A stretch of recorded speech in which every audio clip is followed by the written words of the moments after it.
Welcome to all of you on my channel KB Study Zone. Friends, in the previous lecture we have so far studied Geoffrey Chaucer's minor poems. It is part second that we are going to discuss today. Friends, today we will discuss about some general biography of Geoffrey Chaucer and thereafter his major poem, for which poem he is so famous in English literature, that is Canterbury Tales. Friends, let us start. Geoffrey Chaucer spent his boyhood in London on Thames Street. Thames Street was near Thames River.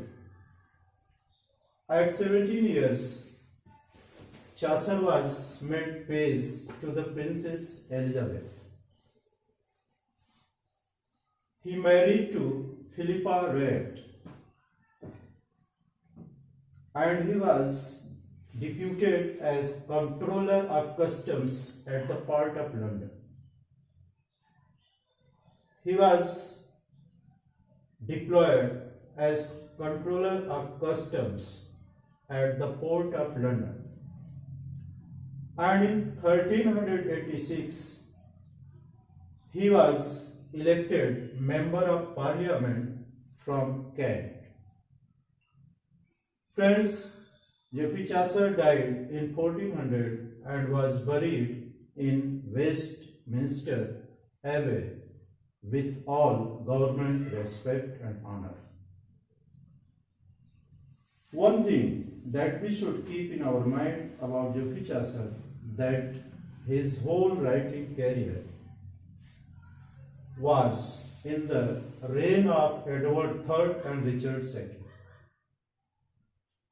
So he wrote his poems, he spent his career, literary career, during the reigns of two kings, Edward III and Richard II. Let us start Canterbury Tales. Canterbury is a place where the pilgrims meet and they plan to visit the shrine of Thomas a Becket.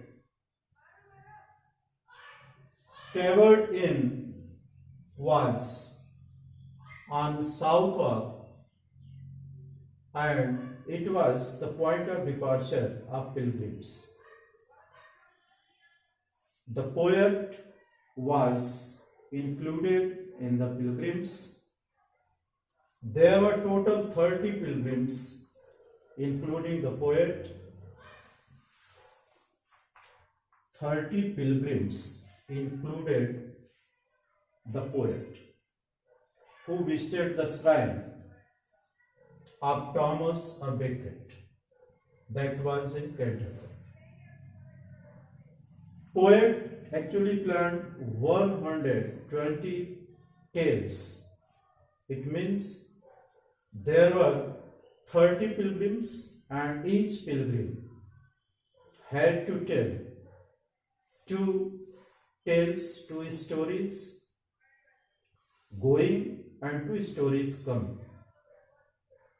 So their actual planning of the poet was to tell 120 stories, but his ambition was not completed. He finished just 24 tales in Canterbury Tales. Friends, about Canterbury Tales, Dryden remarked, "There is God's plenty." When he remarked this statement, he was focusing on the skill of Geoffrey Chaucer's characterization. In Canterbury Tales, we can see all the classes of contemporary society. All people of all classes were included in Canterbury Tales, right from upper class to lowest strata. without any touch of irony. One thing is also remarkable about Canterbury Tales is that there is sense of irony in this poem. The poet criticizes different classes and individual is representing a class. So through an individual he criticizes the class to which the individual belongs. There are only three characters: the knight, the poor person, and the clown. They are treated without any touch of irony. Friends, we should also understand the background of the scenario when the poem was composed. There was peasants' revolt that broke out in 1381, and we can notice the effect of peasants' revolt on this poem. There are so many amazing characters in Canterbury Tales, like monk, friar, and summer. They are very amusing characters. Let us start tale. We shall study only some important tales of Canterbury Tales. The first tale was told by Knight. Knight's tale was about Palamon and Arcite. They were two close friends, but they fall in love for the same lady, that is Emily. So they were looking for one lady, one beautiful lady, that was Emily. So this was Knight's tale, that was about Palamon and Arcite, two young and aspirants who jointly love Emily. Then there is wife of Bath's tale, that tells the mystery in marriage. Wife of Bath's tale is very experienced tale. It tells the story of married life. So mystery in marriage is told in wife of Bath's tale. Next tale that is important is Clerk's tale of patient Griselda. Friends, Griselda was very patient woman. And Clerk's tale is about faithful and patient Griselda. Next tale is told by Merchant about January and May. Name of months: January is an old husband and May is a young wife. The contradiction between the age difference we can see this in Merchant's tale. Next important tale is the poet's tale. The poet told two stories, two tales. First, tale of Sir Topaz and tale of Melville. Here we should keep in mind that in Canterbury Tales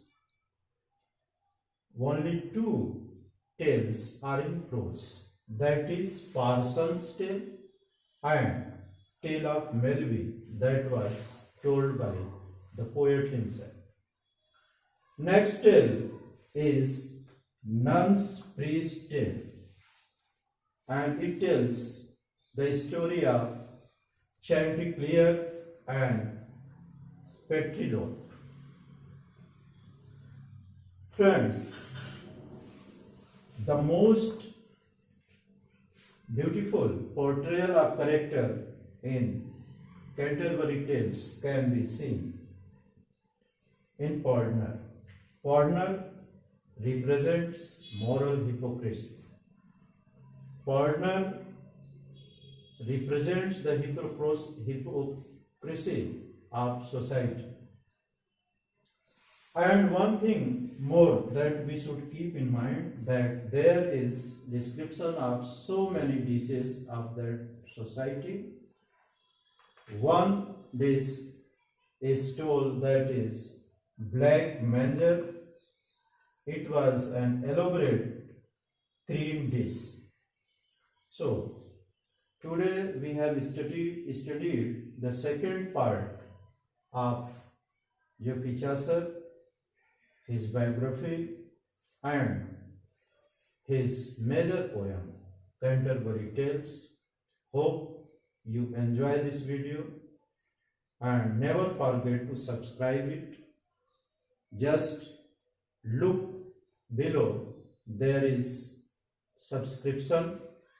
You can subscribe my video and you can get all uploaded video of KB Study Zone, just subscribing it. So never forget to subscribe it if you like it. Thanks.